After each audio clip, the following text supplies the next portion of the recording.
So, hi guys! Good evening! I'm back with another POV.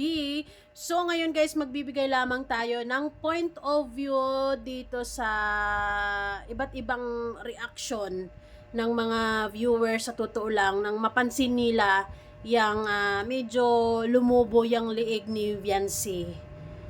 Kapansin-pansin naman talaga na tila ba may bukol dito sa right part ba yan? So, maaring tama yung iba na sinasabi nila na goiter yan, yung iba thyroid, whatsoever. Kung ano man yung related about sa bagay na yan. But then, if you guys want to see it clearly and observe it, nasa latest video yan ni Viancy. Although, marami sa mga EDSI fans na nakasubaybay dati pa man, meron na daw talagang ganyan si Viancy. Napapansin daw talaga nila yan na para bang yung liig, malaki na parang may bukol at kung ano man yan. So, only expert knows. And if ever this is really serious, kung nararamdaman ni Viancy, kung ano ba yan, masakit or kailangan niyang ipa-check up, so hopefully, she will be considering na ipa-check up nang malaman din niya syempre kung ano man yung bagay na yan. So, nakakasad lang dahil maraming mga tumatawa, maraming nagsasabing karma, maraming mga nagsasabi ano lang na may mga nagsasabi, may mga concern din, syempre, lalo na sa mga solid BNB fans din.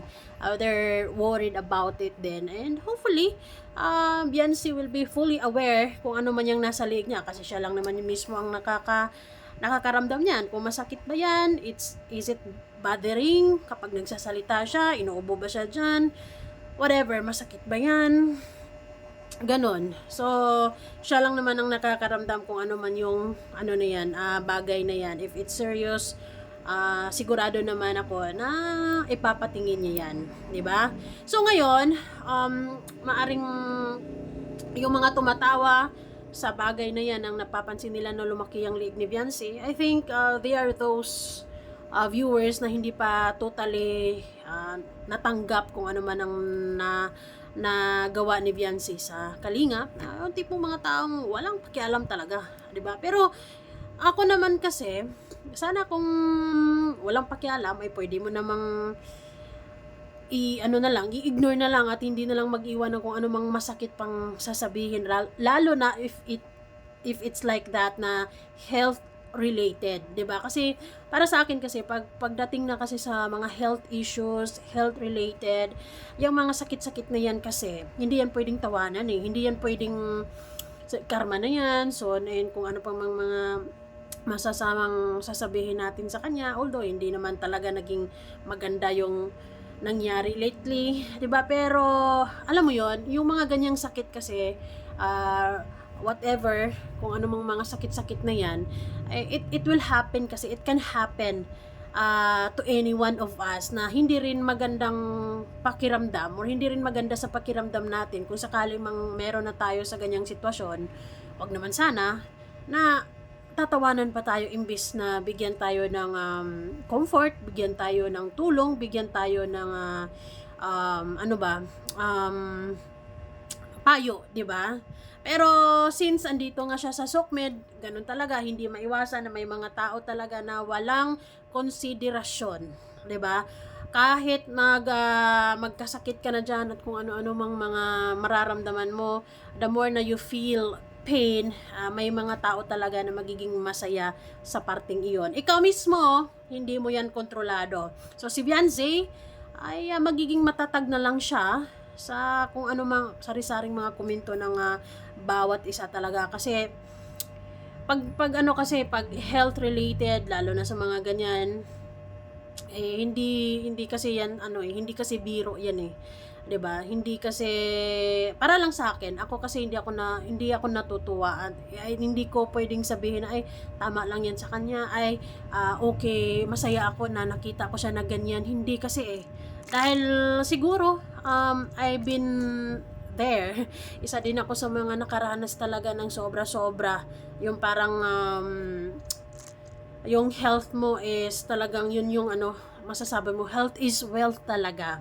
Pero yun na nga, if this is really serious, I hope Beyonce will fully aware and try to consider na ipatingin sa expert para malaman din niya as early as of now, nang maagapan kung kailangan, di ba?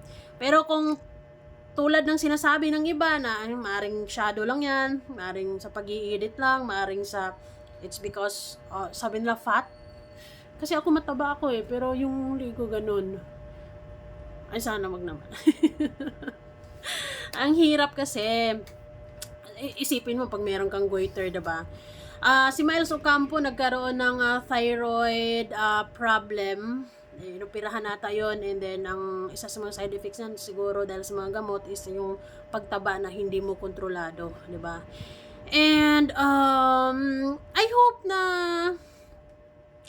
sa pamilya ni Beyonce, may nanay pa naman siya, may papa din naman, and sila na mismo ang maggabay kay Beyonce if it's really serious, then tingin na lang nila sa doktor. Kasi if it's money problem, hindi naman siguro problema kasi meron naman talaga silang budget, 'di ba?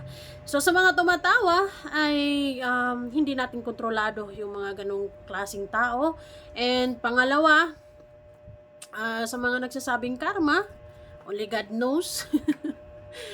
At syempre, yung mga taong concerned, well, they are those people na talagang sumusuporta kay Beyonce. Meron din namang mga hindi sumusuporta, yung parang walang pakialam, pero sila naman yung mga tao na hindi rin nila i-wish na magkaroon ng ganyang sakit si Beyonce, 'di ba? Kasi pagdating kasi sa health, ibang usapan 'yan. Ibang ano 'yan, ibang pakiramdam 'yon. Yung tipong kasi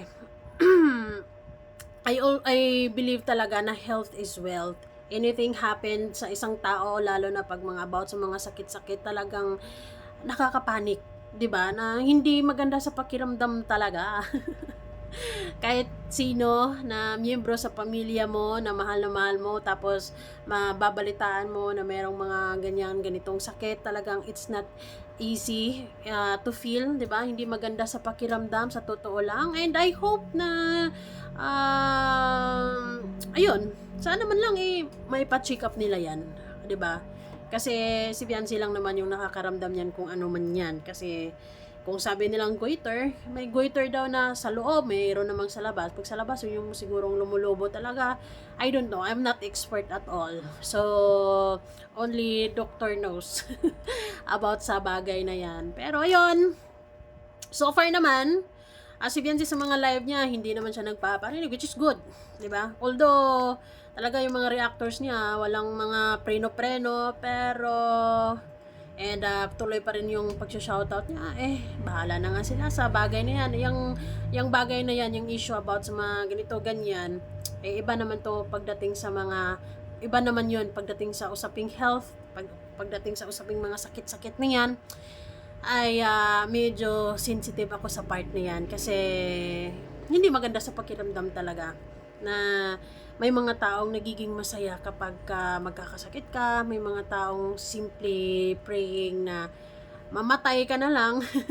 Ganon. And this is just not for Beyonce, for example, in general, may mga taong ganon na napakasama ng puso. Pero in this case, although I'm not really supporting Beyonce, at nasa gitna lang ako dahil sa mga nangyayari, 'di ba? Pero ayun, hindi rin ako magwi-wish sa kanya ng kung ano mang ikakasama niya at sa pamilya niya, because hindi na yan kasama sa issue, 'di ba? So hopefully ay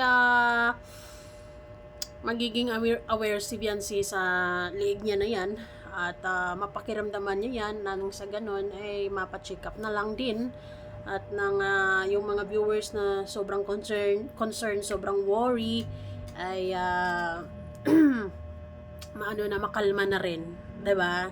So ayun lamang guys, comment down below sa mga may alam patungkol sa mga ganyang napapansin nyo. Comment down below kung ano 'yan. Kung may possibility ba na tama yung hula ng iba na goiter or whatever. So comment down below. Sana hindi lang, 'di ba?